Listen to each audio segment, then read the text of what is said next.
pandemia, né, trouxe para a gente muitos desafios, né? E acho que tem uma coisa desses desafios que a pandemia acabou colocando para a gente, que é a gente se pensar mesmo, assim, o nosso estar no mundo, qual é o lugar das instituições, qual é o lugar dos espaços, qual é a responsabilidade, né? A escola ficou num lugar muito sensível, a escola ficou num lugar muito frágil.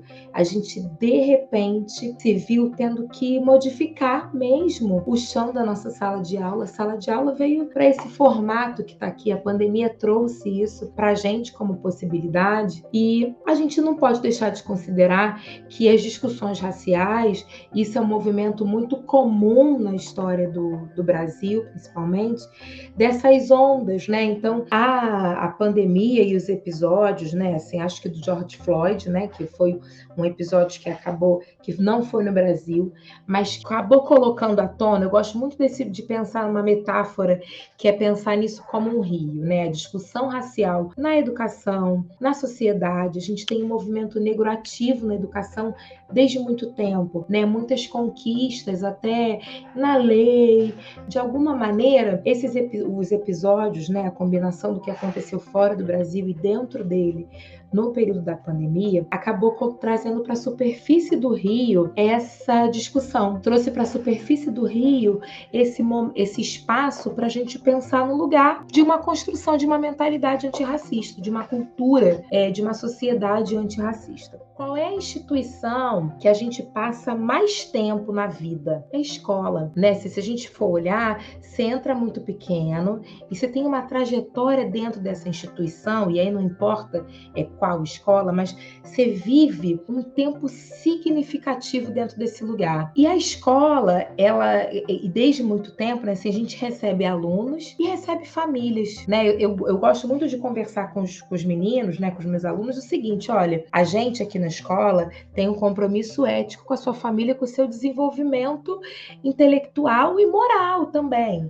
né? Então a gente tem um acordo e acho que conversar, assim, remendar e o tecer, a gente está falando desse acordo ético que uma família e uma escola fazem ao pensar o desenvolvimento de alguém. E a gente tem que falar muito, né, e eu não gosto de dizer de novidade, mas eu acho que a gente tem que discutir muito o lugar das questões raciais, e não dá para a gente fazer isso sem essa conversa, sem essa parceria. A escola, durante muito tempo, ela foi o território de aprofundamento do racismo, né? Aonde que a gente, de alguma maneira, consegue perpetuar aquilo que a sociedade considera fundamental, estruturante, importante, o que é legítimo, que saberes são saberes fundamentais para a vida do sujeito, que imagens são fundamentais para a vida de alguém, aonde a gente acessa os conhecimentos científicos que são importantes para a sociedade. É na escola, que durante muitos anos a escola foi esse território, um território de aprofundar essa ideologia racista.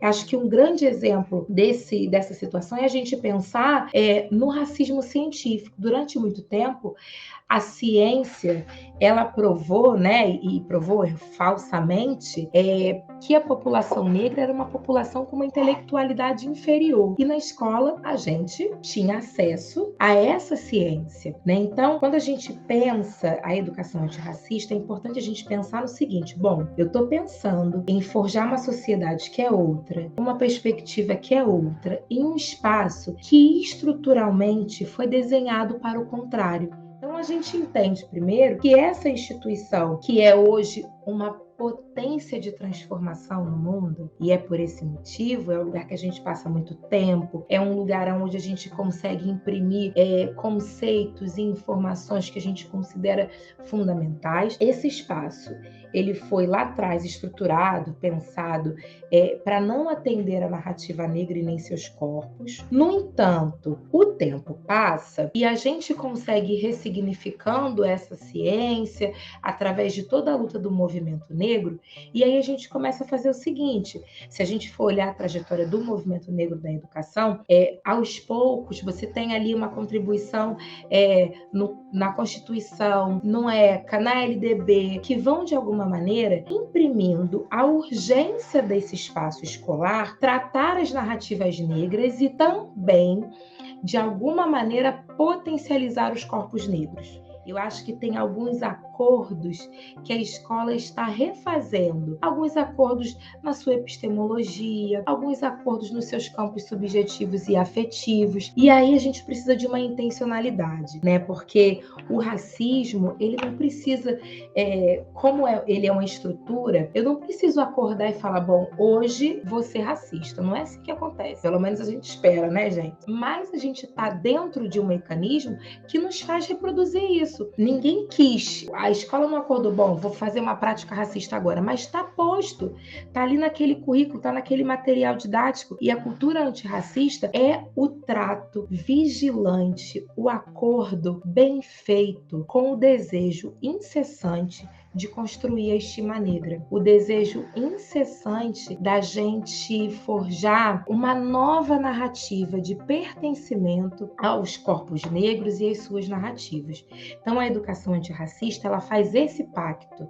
Ela diz que intencionalmente a gente vai pensar uma prática, um fazer pedagógico que esteja ancorado na construção da estima negra. E muitas vezes a gente se depara com práticas que acho que a gente tem visto muito, né? Tem publicado em jornal, toda hora as redes sociais apresentam isso pra gente, um episódio de racismo dentro da escola. E você fica assim, como pode? A gente tá discutindo, a gente tá escolhendo atentamente de que maneiras narrativas vão chegar até os alunos. A família está ali engajada, está se letrando, trocando, possibilitando experiência aos filhos para um outro imaginário social. Quando chega, a gente passa por uma situação, não é possível. E aí eu acho que a gente tem que fazer o convite, que é o seguinte a pensar. Será que hoje em dia passou-se a acontecer mais casos de racismo nas escolas? Ou a gente está chegando também num lugar de letramento, de romper os silêncios? O bom ambiente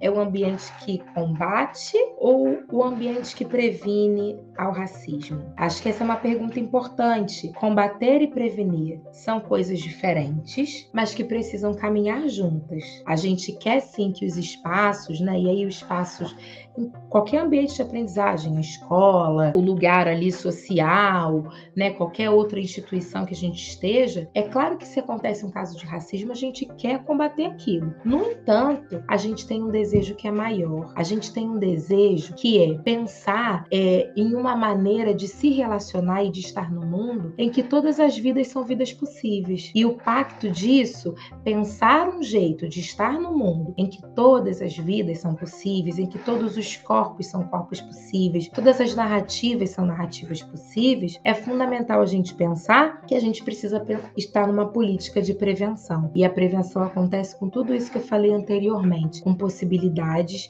de formar um outro imaginário social.